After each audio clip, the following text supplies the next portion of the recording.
I'm going to start by making a super obvious statement. An Inspector Calls is a play. You're so smart. You're so effing smart. And so one of the really common mistakes that students make is they never actually analyze it as a play. They do some phenomenal analysis of language, which is very impressive considering how little rich language there is in An Inspector Calls, but they don't look at any techniques to do with a play. And exam boards, loads of the exam boards, all of the exam boards, typically when it comes to their mark scheme for An Inspector Calls, whether you're doing it as an exam or as coursework, they'll say in the exam scheme that they want analysis of form. Now, form essentially means they want analysis of the techniques that are only found in that text type.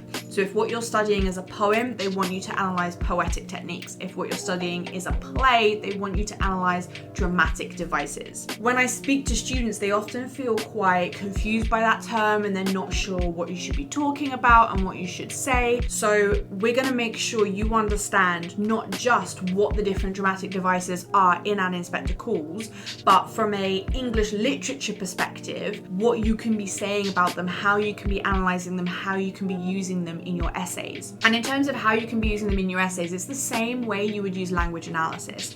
Essentially, when J.B. Priestley is creating An Inspector Calls, he has an idea he wants to get across, and absolutely every decision he makes is about trying to convey that idea to his audience. But while with novels or poetry, the writer literally just has the written word. With poetry, they can also play about with layout, but they basically have the words on the page to communicate it. With a play, Priestley has so many more tools to his disposal. He has lighting, he has costume, props, staging. He has so many different things that he can use to help him convey these ideas. And that's why it's so important to look at how he manipulates not just the written word, but all of those different techniques, those dramatic devices, in order to convey his key messages. Now, if you're not sure what his key messages are, and you want me to do a video on that, of sort of talking through all the different key ideas that Priestley has in this play, then you'll have to comment below and let me know. But I'm going to work on the assumption that you know the themes of An Inspector Calls and you know what Priestley's trying to achieve. So we're going to look at how those dramatic devices help him achieve those messages. The first one we're going to look at is from right when the play starts, the actual staging description of what Priestley wants the stage to look like, the characters to look like, and the lighting to be like. So what we've got here is really interesting, and from a dramatic device perspective, there's a lot to unpack, because typically a playwright, if they've put in a detail of something they really want in their play, like they want people dressed a certain way, they want people to look a certain way, they want people to act a certain way, they've got a real reason for that. Because of course, there are actors, there are producers, there are directors that would typically take the script and then use their own creative ideas of how to present that on the stage. So if a playwright has put something in that they want, then they really must want it for a reason. So all of this is going to be purposeful and something that we can really look at. So first of all, the dining room is of a fairly large suburban house belonging to a prosperous manufacturer. It has good, solid furniture of the period. Now, this would be the sort of setting that he is creating, okay? And I would essentially argue that these really fit with a key point I'm going to be making about a lot of his use of dramatic devices. And that is that he is trying to essentially create a microcosm of Britain. Now, microcosm is one of the vocab words I go through in my An Inspector Calls vocabulary video, so have a look at that if you haven't seen it. But essentially that means he's trying to create like Britain in miniature within his play. He wants it to feel really realistic and authentic to British life. So it's very of the period. It is as you would expect for people of that class, of that time period. It's all very normal. That also fits in when we think about the dramatic device of the fourth wall. Now, this is how a lot of realistic plays work, okay? So it's like you've got a room and you've just removed a wall of that room that the audience can see into. So it's like we are the fourth wall. This is classically used in a lot of like TV sitcoms and television shows, and also it originates from plays. And what that is about is making the audience almost feel like they are a fly on the wall, if you will. Like they are just looking in on everyday life. Now, how does all of that serve Priestley? How does it serve him to create a realistic Britain? Well, you've got to think about what he's trying to do. He's trying to critique and challenge what Britain used to be like. So the first thing he has to do is establish what Britain used to be like and create that realism around it. If we look at the additional details about this setting, we can also start to see him sort of undermining that realistic Britain too, and what life was like back then, and creating sort of negative connotations. So we're told that it should be substantial and heavily comfortable, but not cozy and home-like. It feels quite almost superficial, like it all looks great, but it isn't a nice experience, it isn't a nice atmosphere. And that, of course, could arguably serve as a sort of sympathetic background for the Burling family themselves. Now I'm going to explain what sympathetic background is.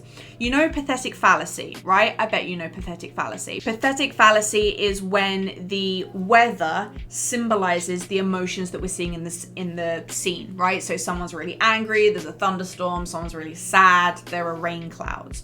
Sympathetic background is that same idea for the setting, okay? So not the weather anymore, but like, you know, the chairs and the tables and the curtains. They are all in some way symbolizing, representing the characters or the emotions going on in a particular scene or chapter or whatever it is.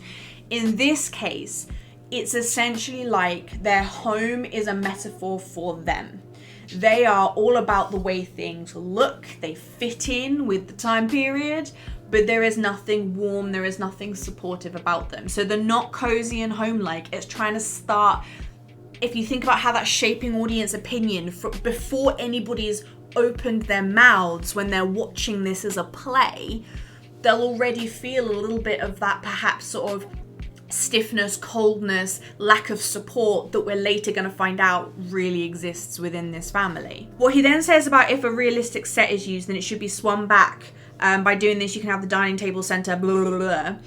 A lot of that is just like technical information that isn't useful. Is basically highlighting to us that he wants the fourth wall. Okay, Priestley wants that realism of it feeling like you've just walked into their dining, well, not even you're walking into their dining room as the audience, you're sitting in a chair and their dining room appears in front of you. What is really important though is this last line that he says about the lighting. The lighting should be pink and intimate until the inspector arrives, and then it should be brighter and harder.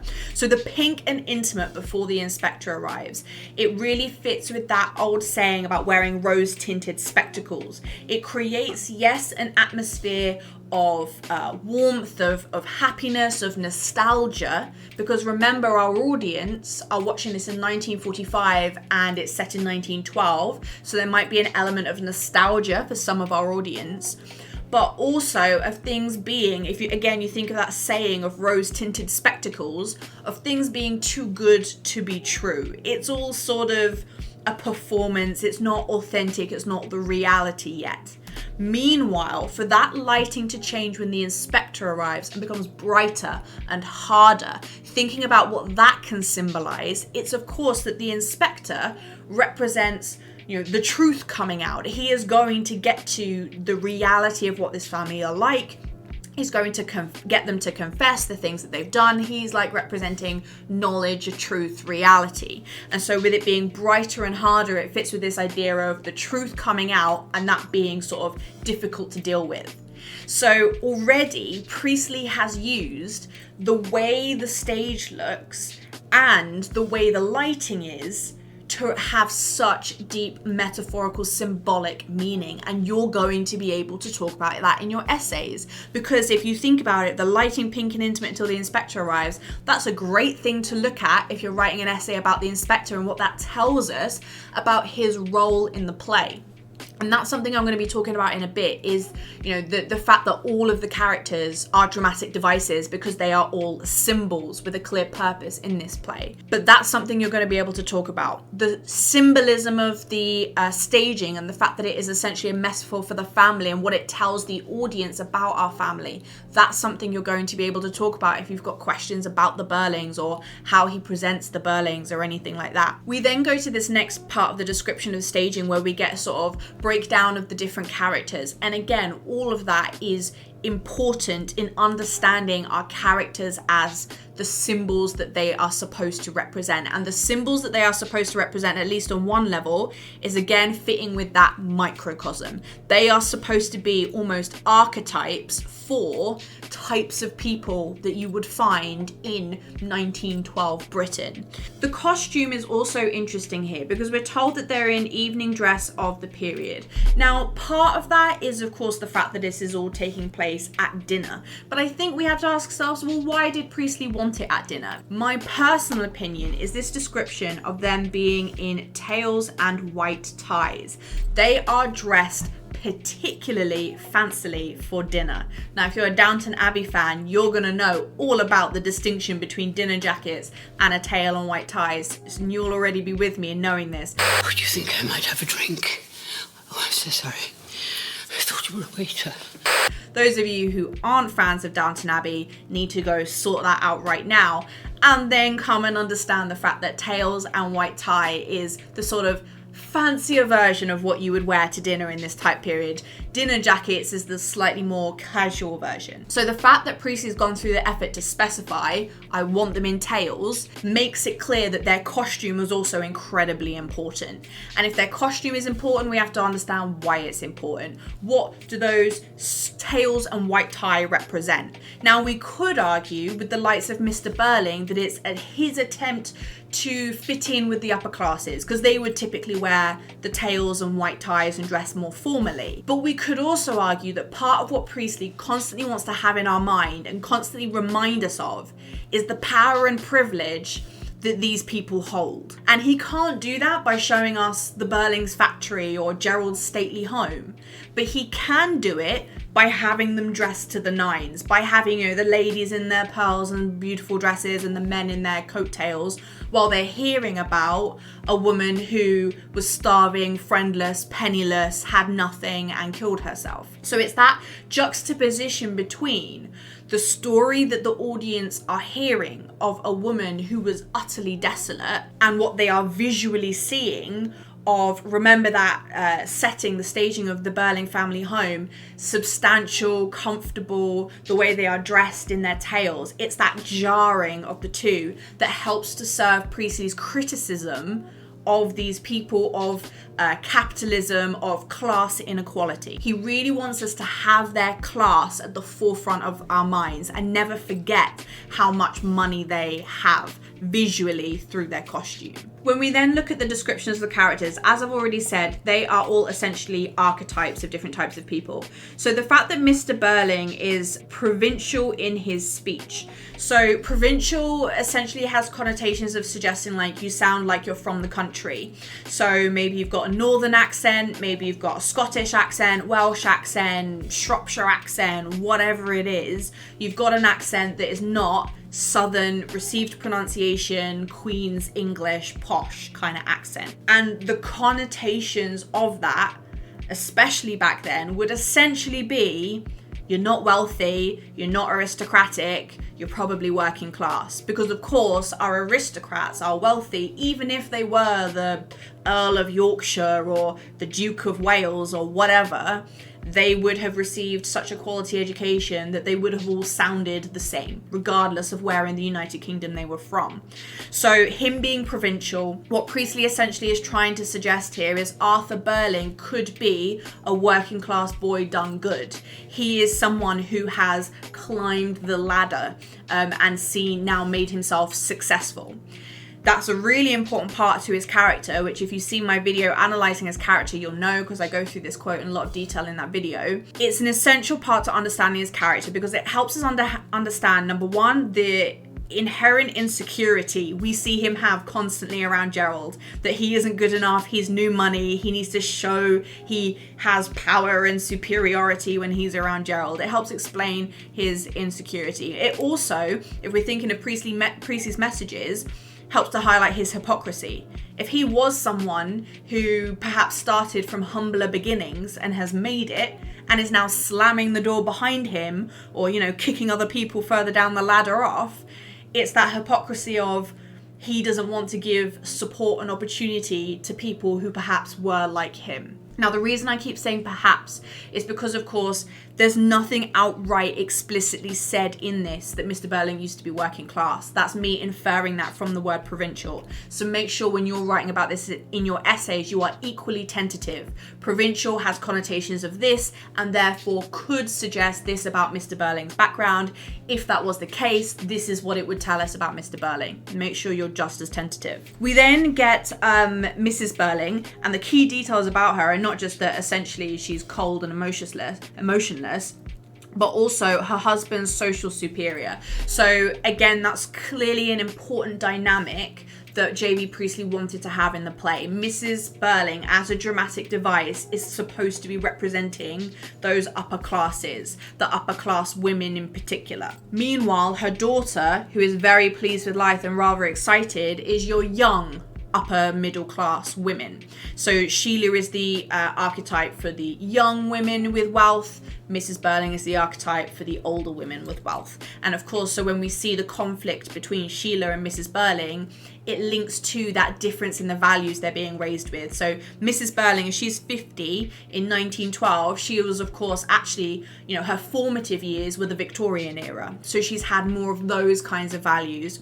Whereas Sheila, if she is in her early 20s in 1912, she is shaped much more by the Edwardian era. She is going to be shaped much more by things like the suffragette movement and World War I and all those events that are to come. Don't write in your essay that Sheila is shaped by World War I. It's not going to happen yet. But either way, they represent that generational difference of how Britain has really been changing at the early 20th century.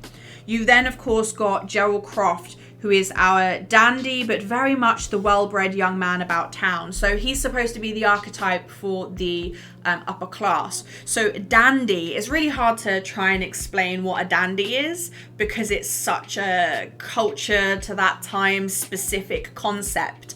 But the best way I would describe it from modern day understanding is that he is someone who dressed well, knew how to party, was, very desired by others, and was just kind of seen as being like really cool.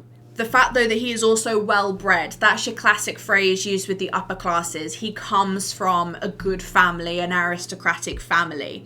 And the fact that he's a man about town, he's single, he's not sort of committed to anybody. So he's the archetype of that young upper class. Eric, being in his early 20s, just as with Sheila and Mrs. Burling being like the generational difference, Mr. Burling and Eric are the generational difference. So overall, when we consider our characters as dramatic devices, they are symbols of the different kinds of people. So a question for us, why does Priestley do that? Why does Priestley bother to have Sheila and Eric exist? Why not just have Mr. and Mrs. Burling and critique the system that way? And of course, we know it's because Sheila and Eric aren't going to react in the same way as their parents. So as dramatic devices, they essentially serve as points of contrast to one another. I wouldn't go so far as to say they are necessarily foils of one another, which means they're almost like direct opposites. The Inspector and Burling, they are foils of one another, but definitely Sheila and Eric become greatly contrasted to their parents. And so what Priestley is able to do is, through the conflict between these characters, he is able to point out the flaws in individualism, in capitalism. He's able to really highlight how arrogant and stuck in their ways Mr. Burling, Mrs. Burling are by the fact that their children do change. So he's able to really highlight all of his key ideas by being like, look how different these characters are to one another. And of course, the other conflicts that they get in against one another, against each other's values, also helps to explore his key ideas, because it's essentially like a live debate of collectivism versus individualism, socialism versus capitalism happening live on stage, where of course he makes sure socialism and collectivism wins the argument, but we're still seeing that battling of wits. And so it's really important that that wasn't just via the Inspector. It comes from Eric as well, it comes from Sheila as well. And then when it comes to Gerald, of course his dramatic device as a representative of the the upper class person is linked to the fact that he doesn't change. He does not learn his lesson. And so he represents this idea that the upper class cannot change. They cannot learn from their lesson. They are so deep and entrenched in their power and privilege, they cannot give it up. Even the young ones, like the young middle classes, can change. The young upper classes almost seem incapable of change because for them the power is too much. They're too entrenched in it all. There is actually a name for that concept of learning to change and learning from your mistakes, and that is anagnorisis. Now, anagnorisis is a really interesting dramatic device that essentially just means when a character in a play has recognized their mistakes and learned from their mistakes. And so when it comes to An Inspector Calls, you've essentially got two camps. You've got those who experience anagnorisis and who learn and change, and those who don't. So in the camp of those who learn and change, you've got Sheila and you've got Eric. Meanwhile, in the camp of those who lack anagnorisis and don't change, you've got Mr. Burling, you've got Mrs. Burling, and you have got Gerald. So when you realize that anagnorisis, we see another function, a dramatic function of our characters. Whether or not they learn their lesson tells us a lot about them as the archetype that they represent. It tells us about the extent to which capitalists can change, older generations can change, women can change, men can change, etc. So when Sheila and Eric are capable of change, we essentially get the message from, as said by Whitney Houston, I believe the children are our future. Teach them well and let them lead the way. the young are going to save us all. They can progress, they can learn. Meanwhile, while Mr. and Mrs. Burling refuse to change, it's that kind of classic old dog can't learn new tricks. They're stuck in their ways. They need to be sort of forced to move along, if you will, as the ending shows, because they won't do it by themselves. And of course, Gerald represents what I was literally just talking about, of that upper class being incapable of change. So our characters are not only symbolic archetypes of different types of people, they also, via their anagnorisis, represent the capacity for change and progress in Britain. And what Priestley is essentially saying is that progress and change is absolutely possible. Not everybody's going to be on board with it, not everybody's going to do it, but it has to be done anyway. Those people have to be made to move along. And that's what the ending of the play essentially represents. By ending on a cliffhanger where Burling has been made to think that everything's fine and then suddenly it's not again, he's being made to learn his lesson.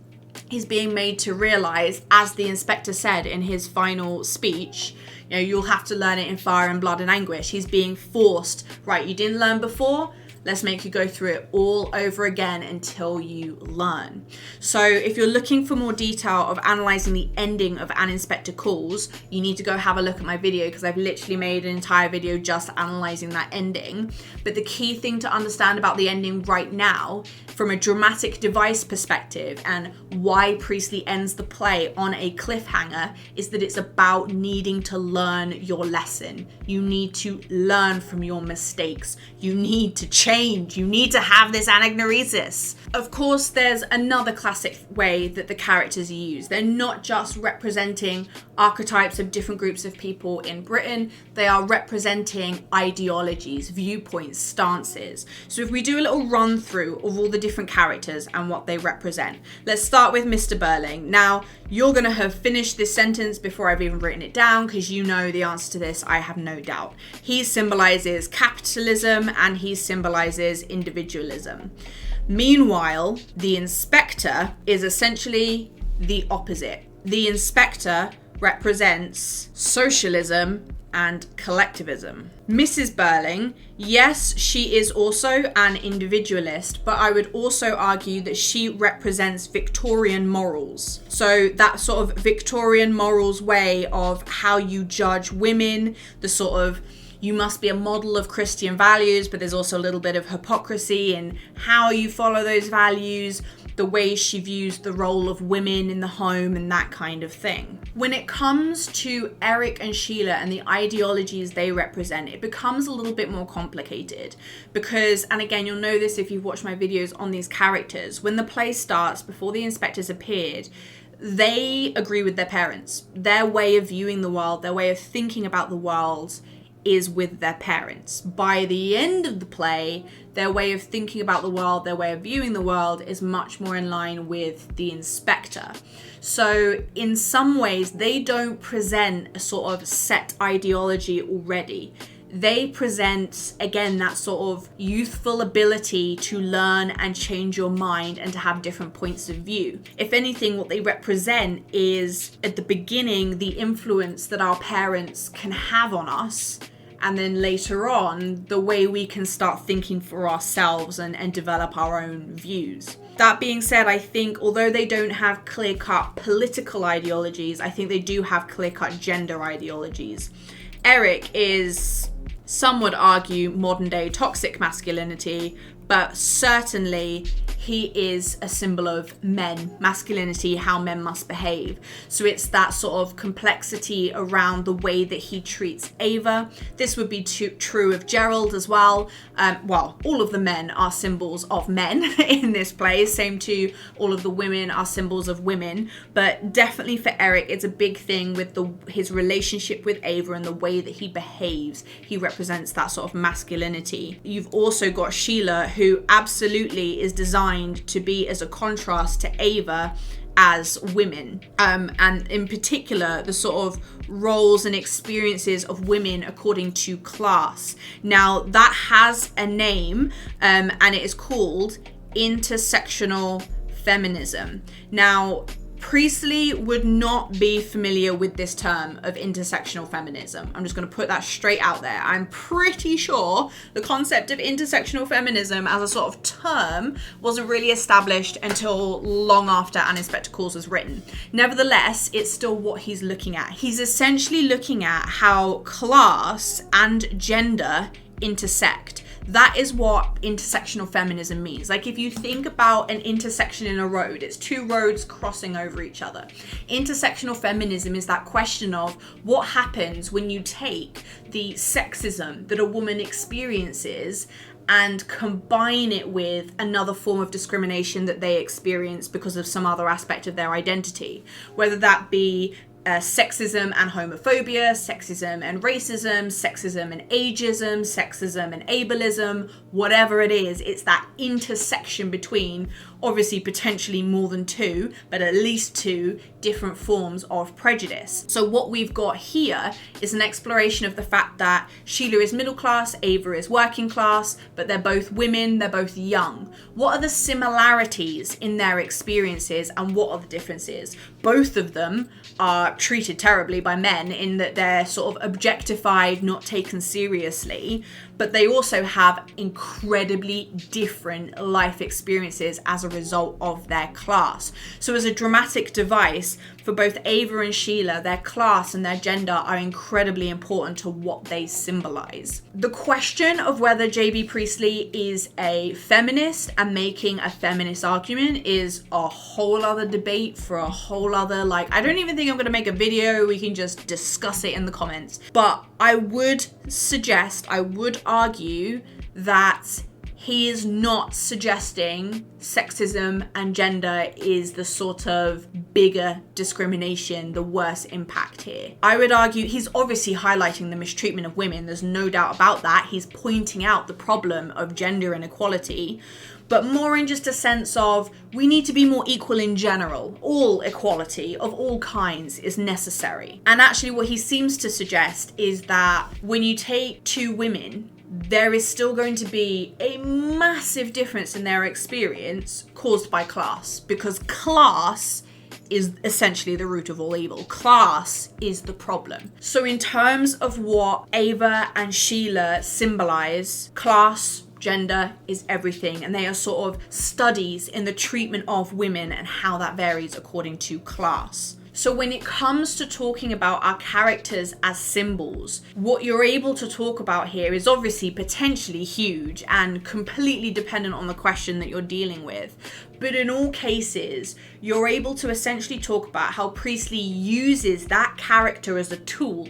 They are a tool to examine a viewpoint, a type of identity, and to deconstruct the harm that that identity causes. The exploitation of women by men, the exploitation of the working class by the middle class, the conflict between the younger and older generations. He's able to examine all of that because our characters represent the different kinds of types of people that you'll find in British society. So if you're talking about your characters as symbols, make sure you keep using phrases like that, like Priestley uses them too.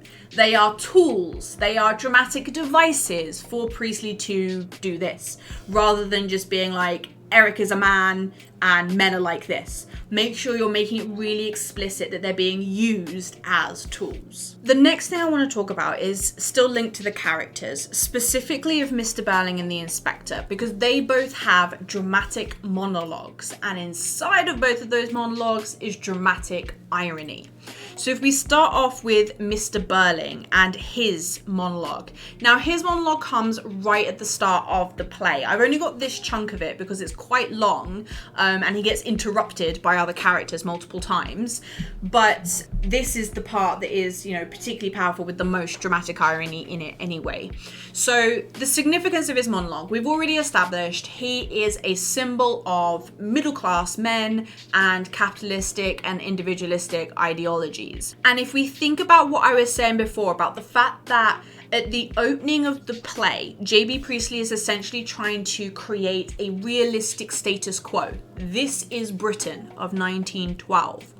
Mr. Burling's monologue is really important to that because there's a few things about it. There's first Mr. Burling himself, right? He has all the power and the control in the conversation. He is largely being respected. I mean, his wife interrupts him for being inappropriate and his son attempts to interrupt him to question him. But by and large, everybody is listening to him. He is the patriarch of the family. And so when he gives his monologue, essentially what it represents is that these are the general believed views of people like him in this time period. This is the way people thought back then. Now, the term monologue just means like one long speech by a character, and the very nature of the fact that he says all this in a monologue could perhaps like be a symbol for how much these kinds of people like Mr. Burling, dominated viewpoints of the time. Eric tries to provide an alternative viewpoint with his whole what about war, and Mr. Burling shuts that down fast. So Mr. Burling is just about, I know best, I'm the practical hard-headed businessman, I've had the experience, I know, etc. Now, I'm not going to analyze this in detail because I've done a load of that in my video about Mr. Burling, but I do, for the purposes of this video, want to point out the significance of the dramatic irony. So the dramatic monologue, the significance of his dramatic monologue is its position in the play right at the start when Priestley is establishing what Britain used to be like, and the content of his monologue is essentially these are the views people had back then. The purpose of the dramatic irony is to then undermine all of that. It's like, yeah, these are what people thought back then, but people back then were stupid. Well, no, stupid's an extreme word, but you know what I mean. He wants to make the audience laugh at Mr. Burling, mock Mr. Burling, lose confidence in Mr. Burling. So he seems to be the one with all the power and status and respect, but actually by the end of this monologue, he doesn't really have the audience's respect at all because they know that he's just arrogant and full of it, and he's wrong, in other words. The key there, though, with dramatic irony is that the audience knows something that the characters do not.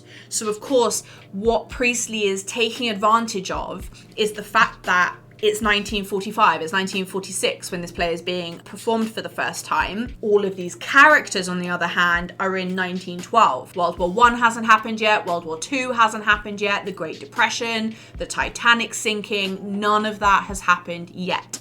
And so he's able to contrast the audience's understanding of the world with Berling's, and that's what makes it all completely undermined. So in this, you've got a few different things. First of all, I say there isn't a chance of war. Of course, there would be 2 world wars, the largest wars in history, or certainly modern history. The world's developing so fast that it'll make war impossible. Of course, he's true in the first half. The world was developing incredibly quickly, but we also saw that that just made war develop very quickly. The use of chemical gases, the use of warplanes, the use of machine guns, those were all very new things to warfare at the time, in whether they were used in World War I or whether they were used in World War II. And it changed the world. Their use of these new weapons and these new developments really changed the world. He obviously again makes a correct statement in we'll have aeroplanes that will be able to go anywhere. So Priestley is sort of mixing in some things he's right about, but then also the things he's wrong about, he's really, really wrong. So we can almost understand why someone would believe him.